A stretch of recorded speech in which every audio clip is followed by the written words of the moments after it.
name is Ramon Agbaje. Yes.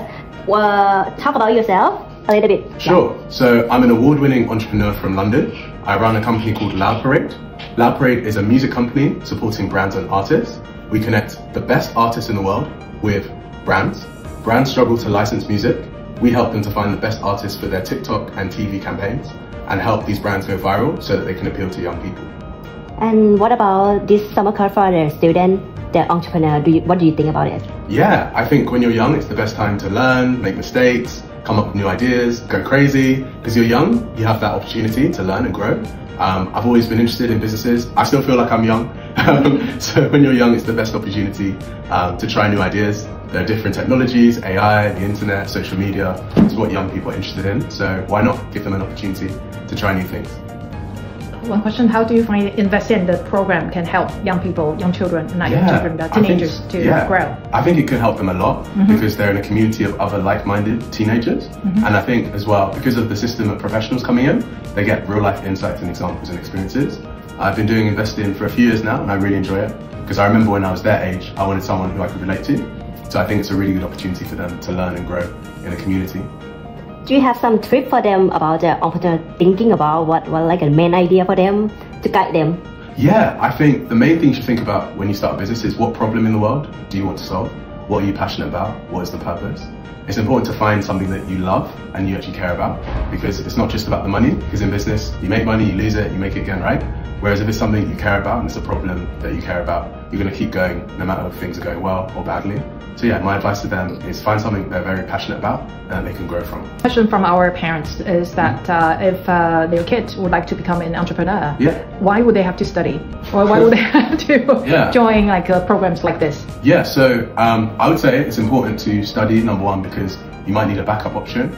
Maybe if the business doesn't work or in between the business or if you're still ideating, it's good to have, a formal background in education. Number two, education isn't just the degree, it's also the skills of going into university, socializing, doing interviews, completing deadlines, timekeeping, researching, analyzing. These skills are important for your business as well. And also, education is about the signal you tell to the world. If you have that on your CV, people are going to find you more trustworthy because you've dedicated and committed to a course.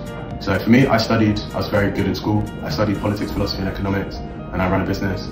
I love to read, I'm super academic, I read industry reports all the time, and that helps me with my business. Even though I run a music business that's really creative, it means I can speak to professionals, I can speak to academics, I can speak to musicians, all in different languages because I've had that background and I have friends all over the world from uni. Well, that's very informative information because right now with the young kids, they are thinking, oh, why am I studying this? I'm not going to use this knowledge in the future. But actually they do if they could relate to people, networking and share some conversations. Exactly. None of us know what the future looks like, especially now with AI. So you may as well equip yourself with all the different tools to learn. Thank you. Do you find AI as a challenging for your businesses? I love AI.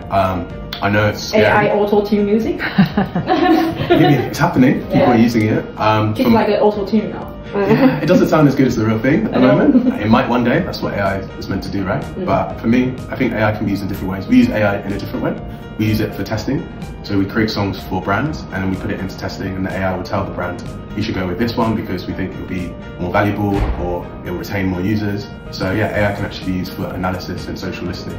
That's the way I think AI can be used with my business. But all the music is made by real life artists at the moment. For students, do you recommend them to observe themselves? If they have some qualities, then probably entrepreneurship is the way for them to pursue further.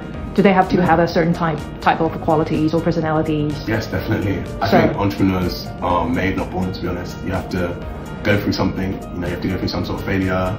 You have to learn, you have to have older mentors who can teach you. You have to be very brave. You have to be humble as well and be willing to learn and improve your idea. I think these are all important tenets of a successful entrepreneur. I think a lot of young people are creative. They care about the internet. They're very passionate about things like, sustainability. These are all things that young entrepreneurs need. So there's already that interest there. It's just about cultivating and nurturing that initial interest in business. Thank you. Question. Do you mind sharing what is the biggest obstacle that you kind of just face when you're at their age as well? What is the thing that kind of is there anything that can stop you from doing your business or just exploring what you want to do? Yeah, they're human beings. So with humans, it's always about the mind, right? Imposter syndrome, maybe doubting yourself, maybe something goes wrong, getting frustrated, stressed. managing your stress, these kind of things can impact young people. But as long as they have a community and they remember why they're doing it and their purpose, then they keep going. That's kind of what business is about. Keep going, even if you get knocked back. But yeah, I think young people have it hard. There's a lot of anxiety, a lot of stress, have to balance so much, a lot of self-doubt. But yeah, if you believe in what you're doing and you realize it's a purpose that's bigger than just you, then you keep on fighting. I have a teenager question. Usually students asking us, I don't have money, how do I start my business? It's a good point. So I go to my dad and it's a good point. Technology is very expensive, the equipment and stuff. Labor is expensive. Labor is expensive. Yes. Yeah, I think the costs are going down though with things like AI and different tools. So in my industry for sure, in music, you'd have to go to a studio, you'd have to hire a session musician. But now there's tools like Ableton, Logic. These are actually tools where you can program beats for a fraction of the price. So you don't actually have to hire a professional musician. And that's a lot cheaper. These are subscription services. There's AI music, like you mentioned. So there's ways that you can get into the industry. Of course, I definitely sympathize. It's not easy initially. But sometimes you're not doing a business just to make money initially when you're a student. Sometimes it's just to learn about customer service. They could even start an ice cream stand. That's a business, technically speaking. It doesn't have to be high tech. It's just to learn about customer service and branding. Do you think it's a good idea to have a business to sponsor you the businesses you want to start? Oh, interesting. I've never thought of it like that. Yeah, I think the main thing is as long as whatever you're doing is growing you and you're learning skills from it, then even if financially it may not make money, you're growing as a person. So I look at it like a pen. As long as you're sharpening your pen and your tools, then it's all net positive. If it's draining you, then stop the business. But if it's actually growing you and you're learning from it and you're building good connections from it, then keep going. Marathon. It really is. What would be your recommendations for the young kids right now? Because like before, the world could have Microsoft, the world could have Meta, former Facebook, but right now lots of demands are already fulfilled, be met. So it's quite challenging for the young children, to have like new ideas. That's true. So what would you, your recommendations or suggestions for the young kids? Because right now they probably don't, I don't have a future because every demand has been fulfilled.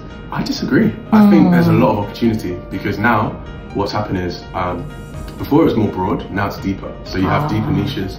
So there's people who are interested in skateboarding, there's people that are interested in surfing.